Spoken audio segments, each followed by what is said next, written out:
అంతర్జాతీయ విమానాశ్రయం నిర్మాణం జరుగుతున్న నెల్లిమర్ల నియోజకవర్గంలో కనీస డ్రైనేజీ వ్యవస్థ లేదు. మురికి కాలువల నిర్మాణం లేదంటూ నియోజకవర్గ సమస్యలపై అసెంబ్లీలో మాట్లాడిన జనసేన ఎమ్మెల్యే లోకం నాగమాధవి. మాధవి గారు నెల్లిమర్ల. అధ్యక్ష, ముందుగా నాకు ఈ అవకాశం ఇచ్చిన మా అధ్యక్షులు పవన్ కళ్యాణ్ గారికి, అలాగే ఒక బాధ్యతగా తీసుకొని నెల్లిమర్ల నియోజకవర్గాన్ని అభివృద్ధి పదంలో తీసుకెళ్తానని అవకాశం ఇచ్చిన నెల్లిమర్ల ప్రజలందరికీ కూడా ధన్యవాదాలు తెలియజేస్తున్నాను. మా నియోజకవర్గంలో ఒక ఇంటర్నేషనల్ స్టాండర్డ్స్తో మన స్టేట్ గవర్నమెంట్ చంద్రబాబు నాయుడు గారు ముఖ్యంగా తీసుకొని ఒక ఎయిర్పోర్ట్, గ్రీన్ఫీల్డ్ ఎయిర్పోర్ట్ వస్తున్నది అధ్యక్ష. కానీ మా దురదృష్టం ఏంటంటే అంత ఎయిర్పోర్టు వస్తున్న నియోజకవర్గంలో కనీసం ఎక్కడా కూడా వీధి కాలువలు లేవు. వాడుకున్న నీరు సరిగ్గా బయటికి వెళ్ళడానికి కాలువలు లేక ప్రజలు చాలా ఇబ్బంది పడుతున్నారు అధ్యక్ష. ఎంత ప్యాథటిక్ సిచ్యువేషన్ అంటే ఇంటి ముందర గొయ్యలు తీసుకొని వాడుకున్న నీరంతా గోతిలోకి వచ్చిన తర్వాత మళ్ళీ రాత్రిపూట మహిళలు అందులో నీటిని బయటికి ఊరి చివర పారేయడానికి బకెట్లతో తీసుకొని వెళ్లాల్సినంత దుస్థితి అక్కడ ఈరోజు ఉందంటే నిజంగా అది చాలా బాధాకరమైన విషయం. అక్కడ మహిళలందరూ కూడా ఈ మురికి నీరు రోడ్ల మీద వెళ్ళడం వల్ల అక్కడ పారిశుద్ధ్య లోపం ఎక్కువగా ఉండి, దోమల బాధలు ఎక్కువగా ఉండి, అలాగే ఆరోగ్యం కూడా అంతమందికి చెడిపోతున్నది. అలాగే ఈ మురికి నీరు అనేది ఎక్కడ పడితే అక్కడ స్టాగ్నేట్ అయిపోయి ఉండడం వల్ల భూగర్భ జలాలు కూడా మాకు చాలా కలుషితం అయిపోతున్నాయి. వాటర్ సమస్య అధికంగా ఉన్న మా నియోజకవర్గంలో ఇది పుండి మీద కారంలా తయారవుతున్నది. కాబట్టి ఈసారి అధిక సంఖ్యలో నిధులు మా నియోజకవర్గానికి ఈ మురికి కాలువల నిర్మాణానికి గౌరవ మంత్రివర్యులు ఎలాకేట్ చేస్తారని రూరల్ డెవలప్మెంట్లో భాగంగా విజ్ఞప్తి చేయడం జరుగుతున్నది అధ్యక్ష. రాష్ట్ర సాంకేతిక విద్య, పాలిటెక్నిక్, ఐటీఐల ఏర్పాటు అంశంపై సంబంధిత మంత్రిని ప్రశ్నలు అడిగిన జనసేన ఎమ్మెల్యే బత్తుల బలరామకృష్ణ దానికి సమాధానం ఇచ్చిన మానవ వనరుల అభివృద్ధి శాఖ మంత్రి నారా లోకేష్. మన దేశంలో సుమారు 50 కోట్ల మంది యువత ఉంది. ప్రతి సంవత్సరం కూడా 10th క్లాసు గత సంవత్సరం చూసినట్టయితే 6,09,00,000 మంది 10th క్లాస్ పాస్ అయి బయటకు వచ్చారు. ఈ సాంకేతిక విద్య అనేది సరిగా లేకపోవడం వల్ల చాలామంది ఉపాధి కోల్పోతున్నారు. ఈ ఇంజనీరింగ్కి ఈ తల్లిదండ్రుల ప్రోద్బలము, ఇంజనీరింగ్ కాలేజీల ప్రోద్బలంతోనూ ఇంజనీరింగ్లు జాయిన్ అయ్యి వాళ్ళు కొన్ని సబ్జెక్టులు చదవలేక, సరైన పరిజ్ఞానం లేక కొంతమంది డ్రాప్అవుట్స్ అయ్యి ఆగిపోతున్నారు. అలాంటి పరిస్థితుల్లో వాళ్ళకి ఏ ఉపాధి లేకుండా నిరుద్యోగులుగా మిగిలిపోతున్నారు. అలాంటి పరిస్థితుల్లో గతంలో అయితే ఐటీఐ అనేది సమర్థవంతంగా ఉండేది. ఐటీఐ చదువుకుంటే వాళ్ళకి ఉపాధితో పాటు ఏదో ఉద్యోగాలు కూడా వచ్చాయి. ఎలక్ట్రికల్ డిపార్ట్మెంట్ కానీ, ఫ్యాక్టరీస్ కానీ, ఇలా పలు డిపార్ట్మెంట్లలో వాళ్ళకి ఉద్యోగ అవకాశాలు దొరికాయి. ఇప్పుడు ఐటీఐ అనేది సమర్థవంతంగా లేకపోవడం వల్ల వీళ్ళందరూ కూడా నిరుద్యోగులుగా మిగిలిపోతున్నారు. కాబట్టి ఐటీఐ, పాలిటెక్నికల్ అనేది కొంచెం కాలేజీలు డెవలప్ చేస్తే బాగుంటుంది అనేది నా ఉద్దేశం అధ్యక్ష. అదేవిధంగా వాళ్ళకి ఉద్యోగం రాకపోయినా స్వయం ఉపాధితో కూడా జీవించగలుగుతారు. ఎందుకంటే ఎలక్ట్రీషియన్గా కానీ, ప్లంబర్గా కానీ, డ్రాఫ్ట్స్మెన్ కానీ ఈ పలు రకాల 134 కోర్సులు ఉన్నాయి అధ్యక్ష. ఈ 134 కోర్సులో ఏదో ఒక విధానంతో వాళ్ళు షెటిల్ అయ్యి ఉపాధి పొందగలుగుతారు. ఈ నిరుద్యోగ సమస్యకి అనే దానికి మంచి ఫలితం వస్తుందని చెప్పేసి నా ఉద్దేశం అధ్యక్ష. అదేవిధంగా చూస్తే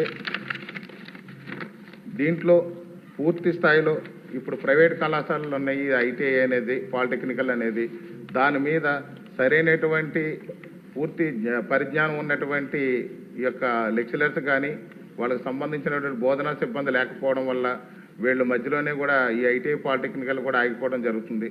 ఈ ఐటీఐ, పాలిటెక్నికల్ వల్ల 3 ఏళ్లలో 10th క్లాస్ అయిపోయిన తర్వాత 3 ఏళ్లలో ఉద్యోగం, ఉపాధి రెండిట్లో ఏదో ఒకటి పొందగలుగుతున్నారు.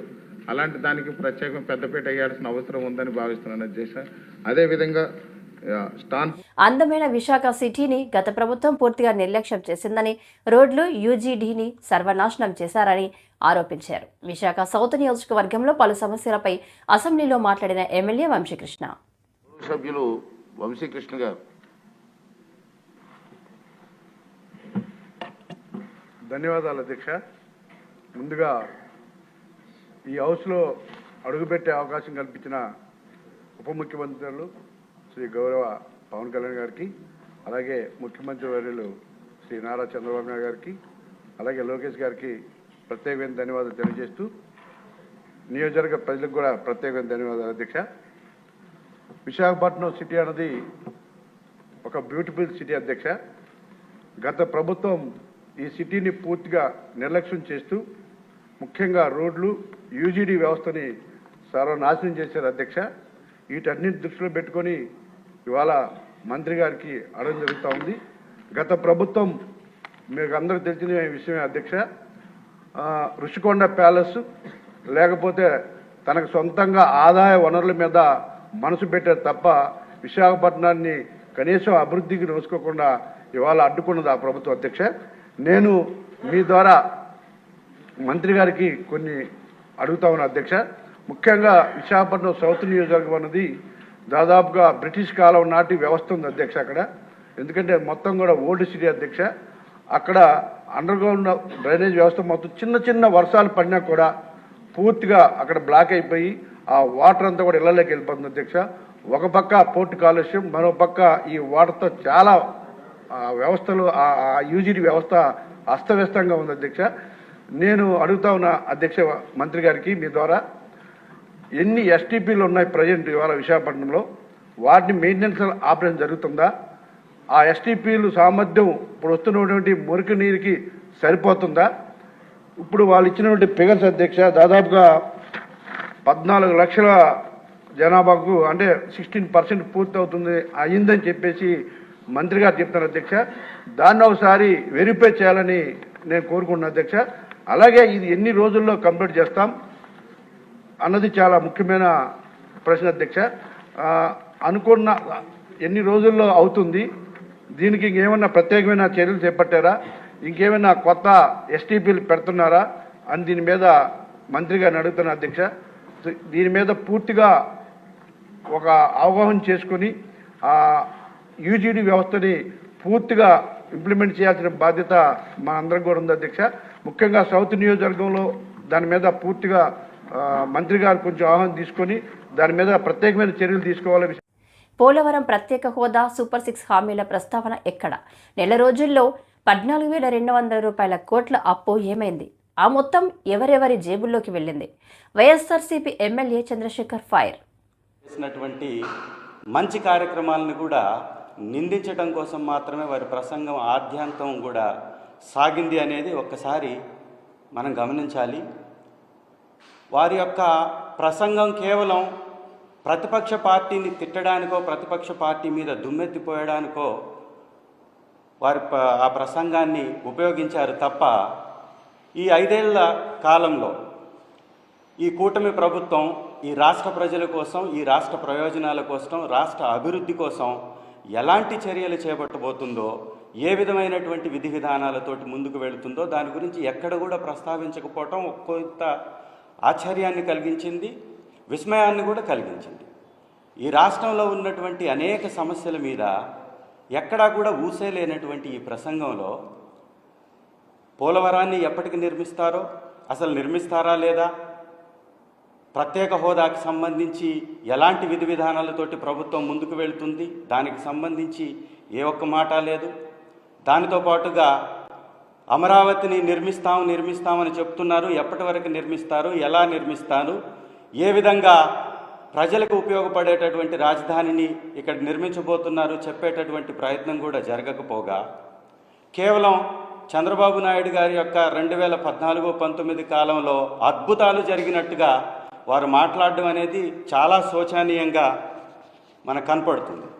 నిజంగా ఒక గవర్నర్ గారు వచ్చారు రాష్ట్రానికి, వారు ప్రసంగిస్తున్నారంటే ఈ రాష్ట్రం ఏ విధమైనటువంటి డెవలప్మెంట్ని సాధించబోతుందో వారి మాటల్లో వినాలని చాలామంది ఆశపడతారు.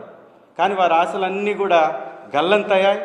ఎక్కడా కూడా ఆ ప్రయత్నం చేయకపోగా కేవలం మా ప్రభుత్వాన్ని నిందించటానికి, అబద్ధాలు, అసత్యాలని వారి నోటి ద్వారా కూడా మాట్లాడించడానికి మాత్రమే ఈ ప్రభుత్వం ప్రయత్నం చేసింది తప్ప ఇంకొకటి కానే కాదు.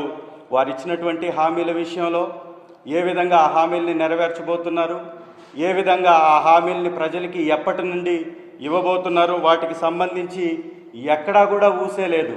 కేవలం ఊకదంపుడు ఉపన్యాసాలు తప్ప ఇంకొకటి వారి ప్రసంగంలో కనపడకపోవడం అనేది నిజంగా ఆశ్చర్యాన్ని కలిగించింది. ఇంకొక విషయం మీద కూడా వారు దాటవేసేటటువంటి ప్రయత్నం చేశారు.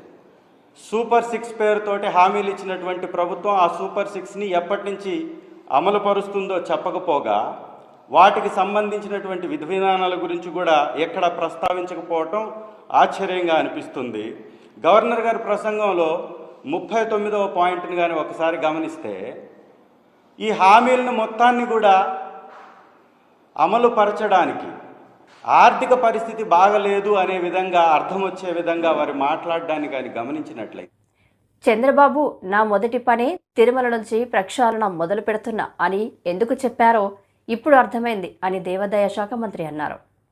జరిగేటువంటి అనేక అక్రమాలు, అన్యాయాలకి, అలాగే దేవాదాయ శాఖలో తిరుమల దగ్గర నుంచి 5 సంవత్సరాలు జరిగినటువంటి అనేక అక్రమాలకి ఇవాళే వాటిని ప్రక్షాళన చేయడానికి తిరుమల నుంచే నేను ప్రారంభిస్తున్నాననేటువంటి ప్రకటన కూడా ఆయన ఆనాడు మనకి మీడియా ద్వారా పంపడం జరిగింది అధ్యక్ష. ఇవాళ అవినీతికి అంతం పలుకుతామని రాష్ట్ర ప్రజలకి హామీ ఇచ్చినటువంటి నేటి మన ముఖ్యమంత్రి చంద్రబాబు నాయుడు గారు తిరుమలలో అనేక మాఫియాలు చేరినాయి అధ్యక్ష. వీటన్నిటినీ గమనించారు ఆయన. తిరుమలలో అధ్యక్ష దురదృష్టం ఏంటంటే చాలా పవిత్రమైనటువంటి ఆలయం అధ్యక్ష. ఆ దేవదేవుడు కొలువై ఉండేటువంటి తిరుమలలో ఇవాళ గంజాయి మాఫియా, మాదక ద్రవ్యాలు ఇటువంటి అన్నీ కూడా దొరుకుతున్నాయి అనేటువంటి సమాచారం అందిన తర్వాత గౌరవ ముఖ్యమంత్రి గారు ఎంతో ఆవేదనతో మరి ఇక్కడి నుంచే ప్రక్షాళన చేస్తాననేటువంటి ప్రకటన ఆ రోజు వారు ఇచ్చారంటే ఎంతటి దయనీయమైన స్థితికి ఆ తిరుమల దేవస్థానం యొక్క పరిస్థితులు వచ్చాయో మనకు అర్థమవుతుంది అధ్యక్ష. తిరుమలలో పవిత్ర స్థలం కాబట్టి గోవింద నామాలు తప్ప ఇంకా ఏ ప్రకటన కూడా ఇక్కడ ఉండకూడదు, ఏ ఒక్క ప్రచార ఆర్భాటాలు ఇక్కడ రాకూడదు, ఎవరు కూడా దీని మీద స్లోగన్స్ ఇవ్వడం కానీ ఇవి ఏ రాజకీయ పార్టీలు కానీ ఎవరు కూడా చేయడానికి లేదని ఆనాడే ఆయన ప్రకటించడం జరిగింది. గడిచిన 5 సంవత్సరాలు అనేక సందర్భాల్లో చూసాం అధ్యక్ష.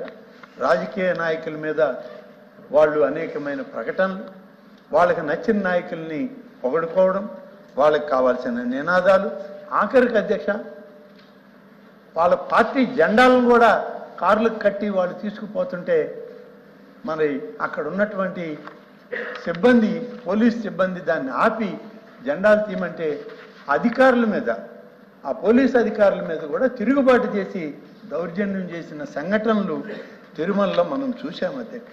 5 సంవత్సరాలుగా అధ్యక్ష చిన్న పిల్లలకు భక్తులకు ఇవ్వవలసిన పాలు, అల్పాహారం కూడా క్యూ లైన్లలో నిలబడి ఉంటే ఇచ్చిన పాపాన పోలేదు అధ్యక్ష.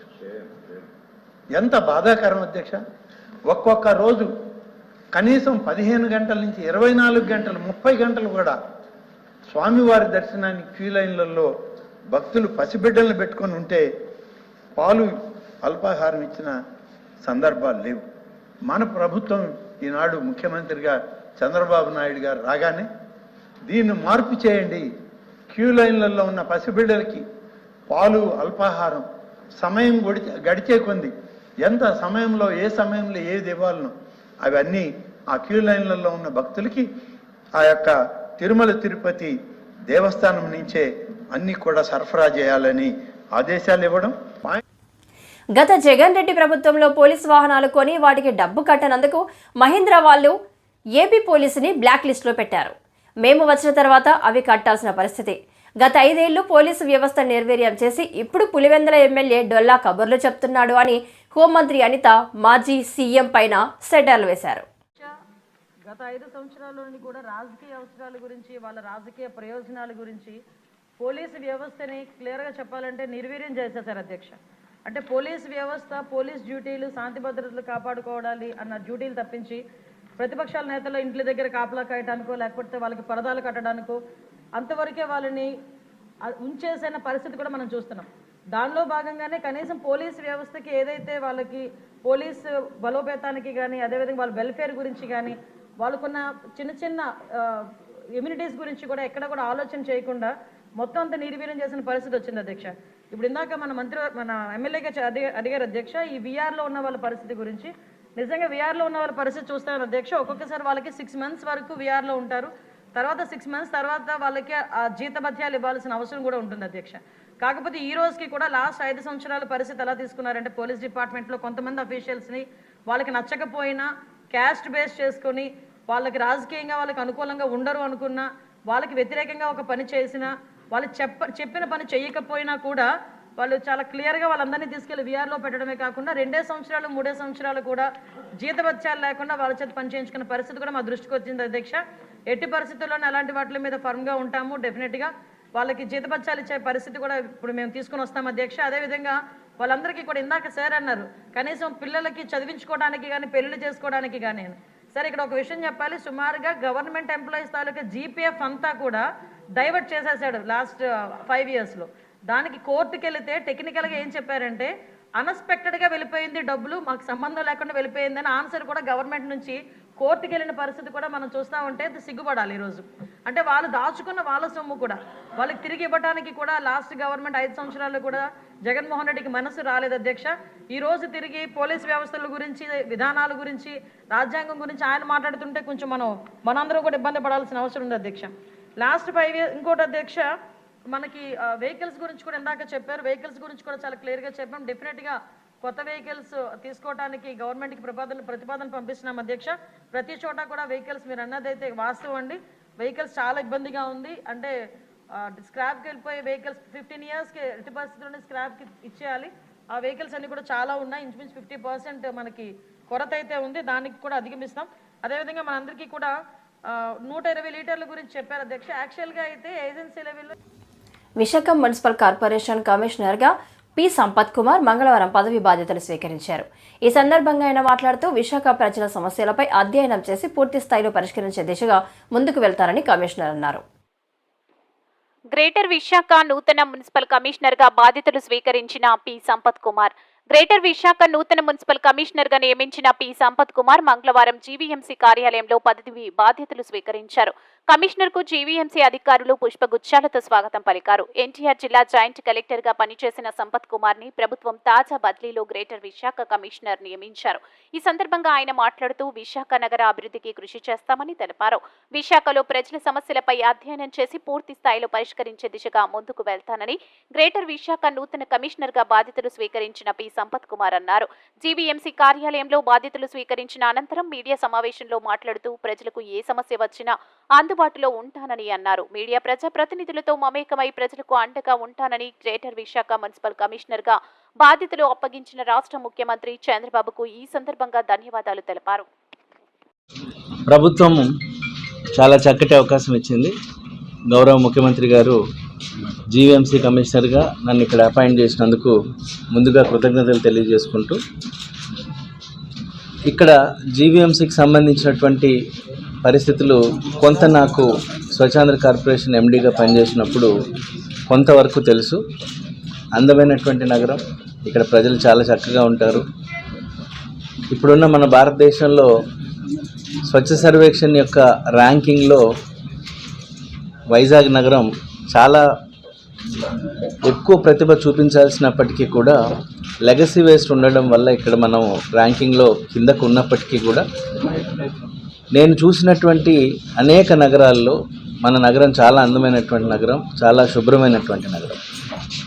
ఇక్కడ కమిషనర్గా చేయడం అనేటువంటిది ఎవరి కెరీర్కైనా చాలా ప్రతిష్టాత్మకమైనటువంటి విషయం అనే చెప్పాలి. సో దీనిలో భాగంగా ఈ మంచి అవకాశం వచ్చింది. ఇటు 25 లక్షల జనాభా ఉన్నటువంటి ప్రజల్ని, అదేవిధంగా ప్రజాప్రతినిధుల్ని ఇద్దరిని సమన్వయం చేసుకుంటూ అధికారులని క్రమశిక్షణతో నడిపిస్తూ ముందు వరుసలో విశాఖపట్నం నగరాన్ని ఉంచేటువంటి ప్రయత్నం చేస్తాము. అదేవిధంగా మనకు ఎక్కువ ఉన్నటువంటి సమస్యలు ఏవైతే ఉన్నాయో ఆ సమస్యలన్నిటి పట్ల సరైనటువంటి అవగాహన పెంచుకొని వాటిని ఏ విధంగా పరిష్కరించాలో ప్రభుత్వం